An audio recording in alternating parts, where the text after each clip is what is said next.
Hello, good afternoon everyone. Good afternoon mga tiyay ug mga tiyoy. Good afternoon sa inyong tanan mga 4:58. Pero ang liwanag pa mga tiyaying parang ano lang, parang alas 2 lang mga tiyay. Alas 2 ng hapon. Ang liwanag pa pero wala na siyang init. Hindi na mainit. Doon na lang sa ano, sa bukid yung makita nating mainit. Doon mga tiyay mainit pa doon sa bukid, sa kabukiran. Pero dito sa amin wala na talaga wala na kasi ang ang araw ay nag ready to sunset na mga tiyayin. So ayan si Luka natin, as usual parang siya ang may-ari ng dito, ng terrace. Palagi siya pumupunta dito basta wala ng init mga tiyay. At ito naman update ng aking mga dito, mga bugis dito mga tiyay. Di na masyado marami ang mga blooms nila pero may mga pa rin. May mga bulaklak pa rin sila mga tiyay kasi sobrang init, no? Talaga sila. Parang nahihirapan sila ba sa lalong-lalo na pag pag sumikat na si araw at mag bang tawag niyan yung magbuga na ng kanyang init hanggang sa tanghali, hanggang sa mga 3:30 mga tiya, medyo na dito, hindi na masyado mainit. So ayan mga tiya, sa ba niyo naibuhok nga kasi basa yung medyo basa yung natin, buhok natin.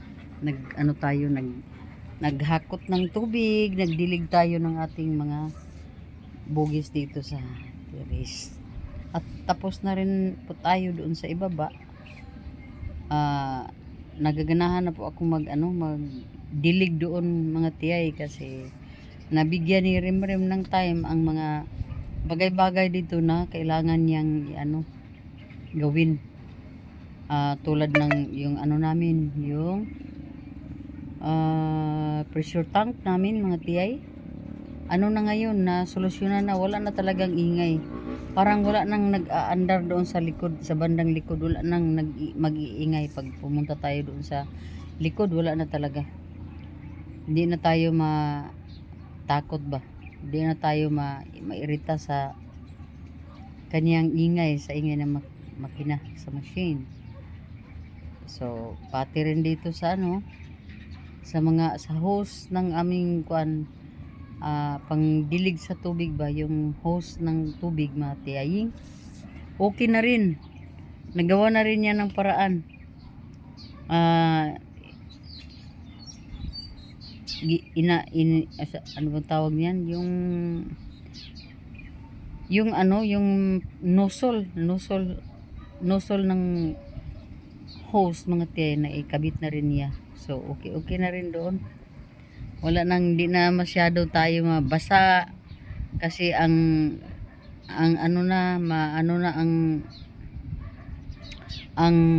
tubig, malakas na talaga ang tubig. Hindi na siya broken ang ang dulo ng hose.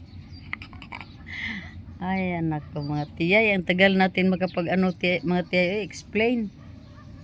Kasi ako naman hindi ako madaldal, hindi ako mga tiyay, hindi ako yung malakas magsalita ba, hindi. Minsan nga magsa-stammer nga ako mga tiyay. Pero okay lang 'yun Ang importante tayo, nagaganahan tayo sa ating mga ginagawa. 'Yun lang ang importante mga tiyay. Nagustuhan natin itong ginagawa natin, na magre-record tayo, mag-film tayo. Yun nga ang pinapractice ko mga tiyay, kasi ilang buwan pa ako sa pag-film. Nag-umpisa ako ng August 12. So by August 12 this year 2024, magwa 1 year na tayo mga tiyay. At kahit na kukunti pa lang yung mga natin, mga subscribers natin, pero sobrang naggalak din ako, nasiyahan ako talaga mga tiyay, dahil mayroon din nagsusubscribe sa akin at may nanood pa rin ng ating mga videos, diba mga tiyay? Wala lang naman, hindi lang naman natin yan ba, hindi tayo na discourage or hindi tayo, basta kahit nga noon pa ilang taon na ako sa Facebook, nag-upload talaga ako, nagaganahan talaga ako upload lang doon sa kuan. Lalo na ngayon na alam ko na paano mag-upload sa YouTube. Lahat ng mga videos ko dumaan na talaga doon sa YouTube. Pagkatapos nasa Reels na rin, Facebook.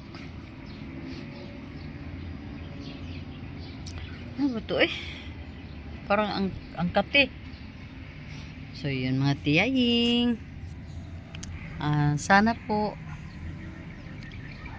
hindi man quality yung natin, yung mga content natin, at saka yung natin, yung kuha ng mga videos natin mga tiyay, pero mapag-aralan din natin yun na medyo i-improve natin ng konti, diba mga tiyay? So ang importante, ang puhunan lang dyan mga tiyay, tiyaga lang at enjoy ka lang sa ginagawa mo. Yun lang talaga ang importante. So okay lang yun mga tiyaying. Ayan ang aking ang aking bugis na may mga siya, may mga dami siyang mga bulaklak. Di gaya nitong sa kabila itong si Tanglong. Napakadami niyang mga yung mga bulaklak ba na kuan, para lang siyang mga tiyay. Parang mga butil lang ba. Hindi naman siya nagbo-bloom na yung talaga, yung namumukadkad talaga yung hindi. Ganyan lang talaga yan si Tanglong.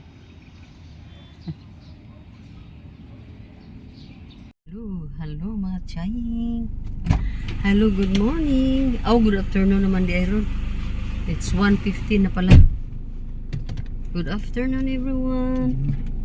Mayroon na naman tayong puntahan ngayon mga tiyay. Mag-umpisa muna tayo dito sa sa Valencia Centro. Tapos proceed tayo ng Maramag. Mayroon akong tapusing isang transaksyon, yung pinuntahan ko nung isang araw. Saturday ata yun. Ayun mga tiyay. Puntahan natin, balikan natin para matapos-tapos na po yung natin doon. Naumpisahan nating transaksyon. So, kahit mainit ang panahon, tuloy pa rin ang laban natin sa summer. Hindi tayo matinag. Kailangan pa rin natin mag keep moving, di ba mga tiyaying? So 1:17 na in the afternoon, at kami ay nandito na, nakalabas na yung sasakyan namin sa bahay, sa garahe. Kaya mga tiyay, sana today positibo ang mga natin, mga lakad natin,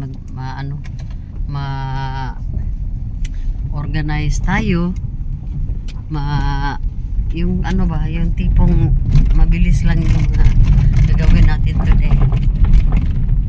So dahil kailangan natin magpaalam sa inyo, or magsabi kung naman ang ating gawin today. So mga tiyay, heading to Valencia City na tayo. tiyay. Tapos na po tayo dito. Diyan tayo mga tiyay. At diyan sa LBC din. Pero tapos na po tayo. Kaya proceed na tayo sa ating next na destination. Para mga tiyay, matapos-tapos na natin tong isang isang transaction. So ayan. Tayo mga tiyay, naka-light bag tayo ngayon, no? Ano to?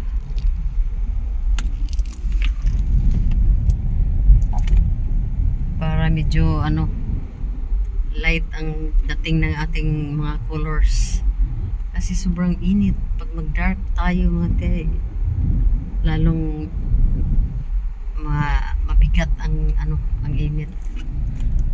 Kaya ngayon ay wear tayo ng mga light colors. Sa traffic ang mga rila, oh. Ayan.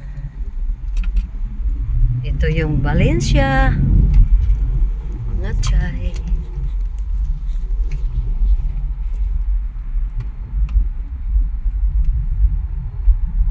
Tuloy-tuloy lang. Tuloy-tuloy.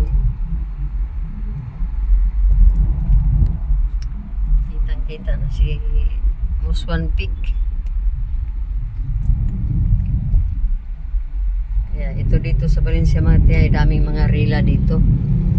Ito yung way of transportation dito sa loob ng Valencia City. Walang jeepney dito mga tiyay. Meron mga mga multicab.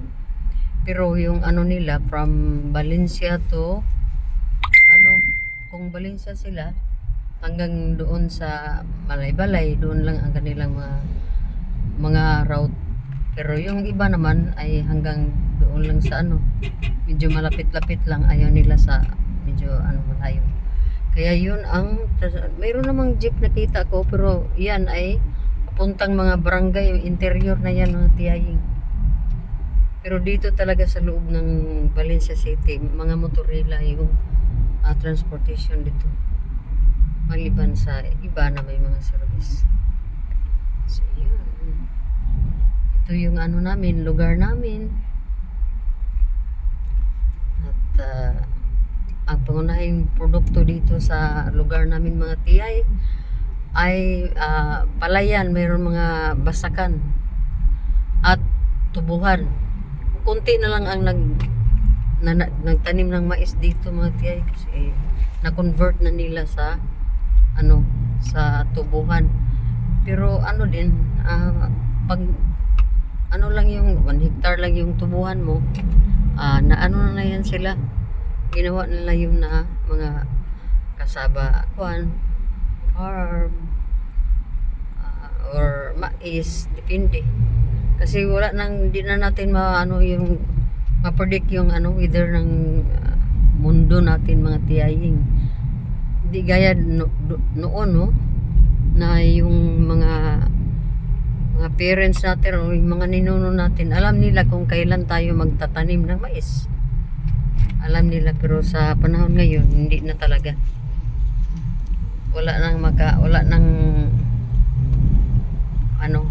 kaalam-alam, hindi na alam ng mga farmers. Kasi nag-iba na talaga ang natin, ang tawag niyan? Climate. Kaya may tinatawag na climate change. Yun na siguro. Dahil nag-iba na. Dami na sinasabi ni Tiyaying. Bye-bye namin yung highway. Patungo kaming Maramag. Tapos na po tayo mga Tiyaying. Okay na po ang lahat. Medyo may nagawa na tayo sa araw na ito. So, ang second naman namin ay maghanap kami ng makainan ng anak ko. Wala pa pala siyang lunch. Mga tiyay. So, hanap tayo ng makainan, no? Yan, no?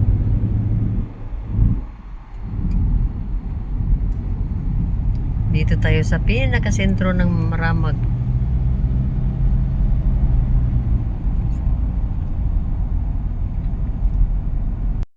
Pagkaganda-ganda ng Maramag Municipal Hall. Oh, mga tiyaying, oh. Maganda.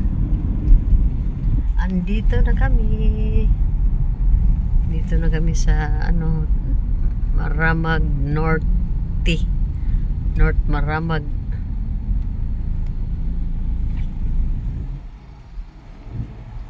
Dito na kami mga tiyay.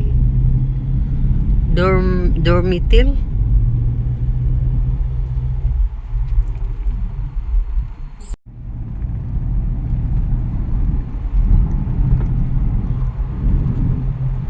Uwi na tayo. Pero hanap pa rin tayo ng makainan.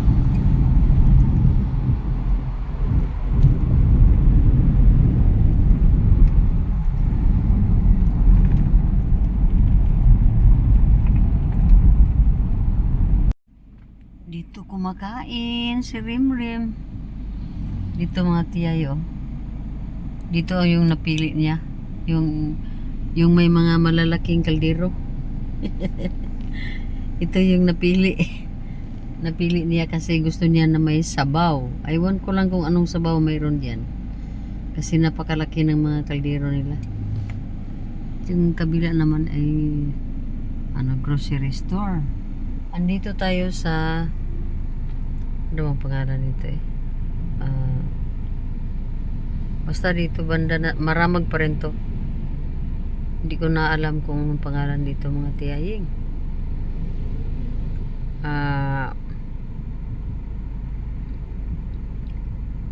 Sa bandang unahan dito Muswan.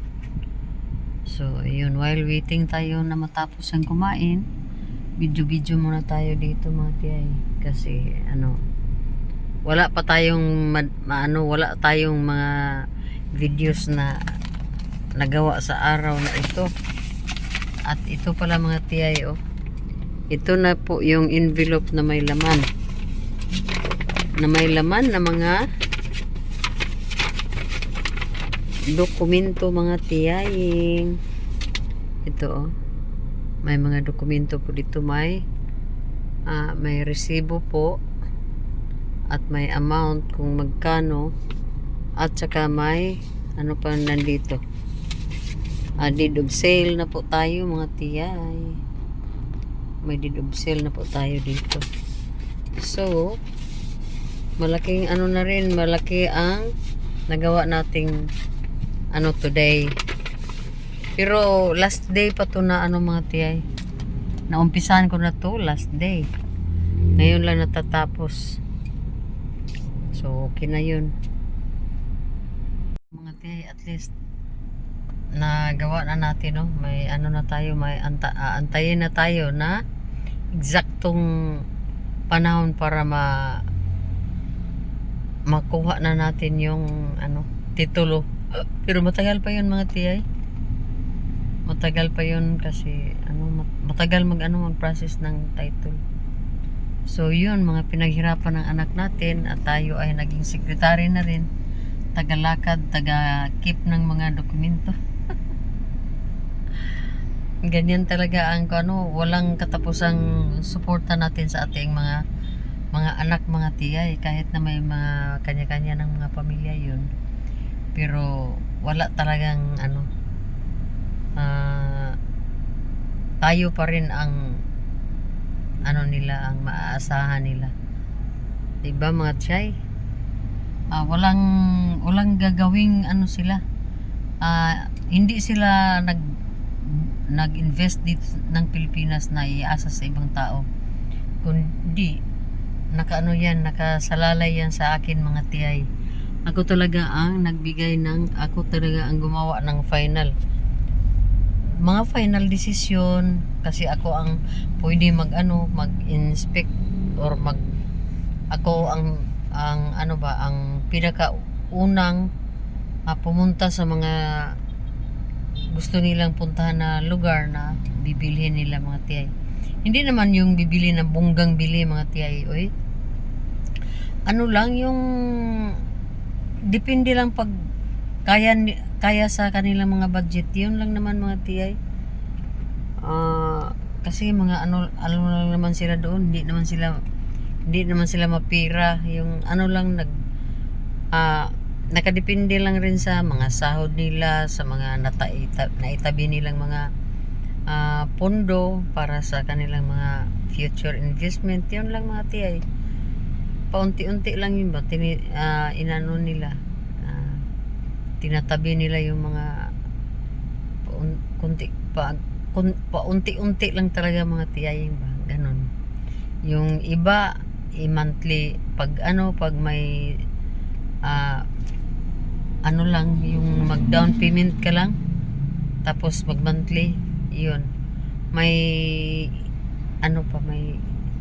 Mayroon pang ganun na mga lupa kasi, mga lots kasi yung mga ini-invest ng anak ko mga tiyaying.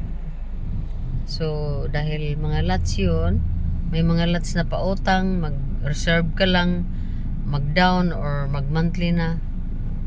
Ganun lang ang ginawa. Mayroon na silang yung isang anak ko sa Canada, may kibali 3 lots na ba yung fully paid na talaga. So yung yung 2 lots, mayroon 2 lots na 3 lots pa rin na hinuhulog-hulugan, pero 6 months lang yung isa. Yung isa mga siguro, yung dalawa ay mga abot pa siguro yun ng mga 20 months. So, matapos na din kasi 30 months yun. 20,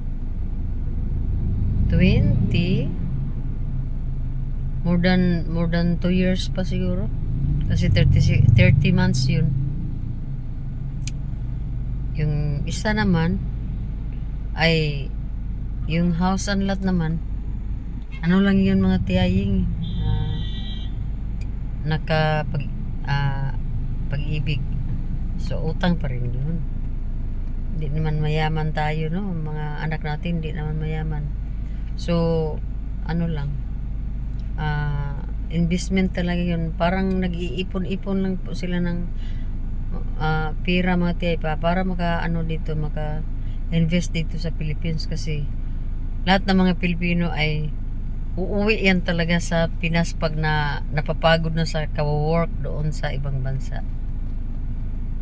So yun mga tiyay.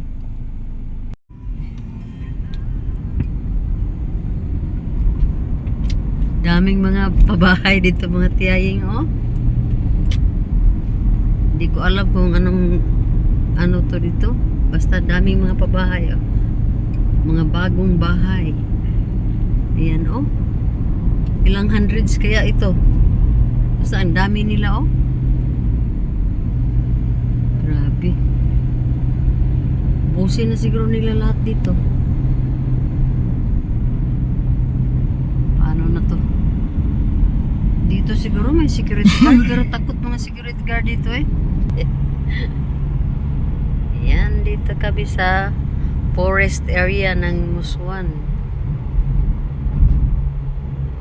Maganda dito kasi may forest tayo makikita. Ito. may mga dami pang mga puno ng mga kahoy dito. Sarap tingnan pag ganito ang kasi doon andoon na yung namin dito, Musuan Peak. Laki ng base ng Musuan Peak,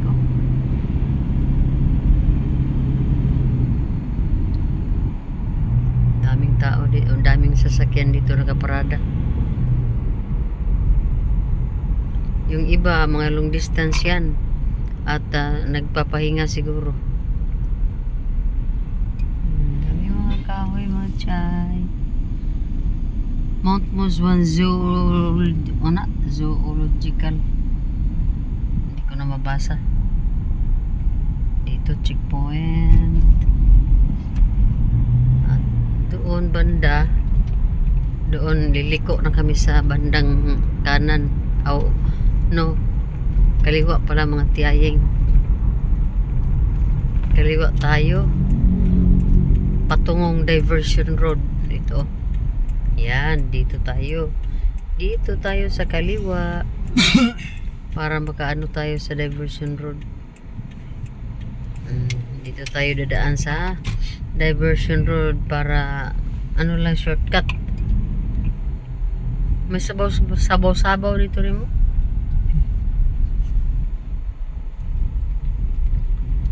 Dito naman, ito yung diversion road.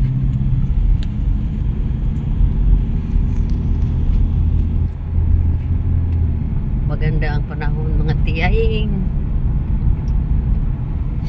Maganda ang hugis ng mga ano, mga yung mga clouds natin. Ito, di ko lang kung ano to dito. Parang commercial building na to. Commercial building nga.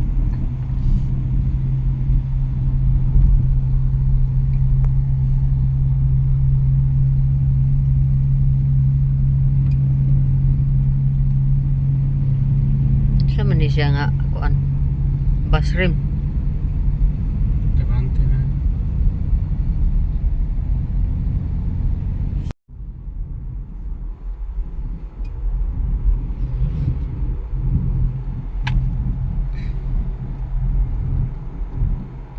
May bagandang bahay mga tiyay, oh. Parang ano ba? Sa pagtawag niyan eh.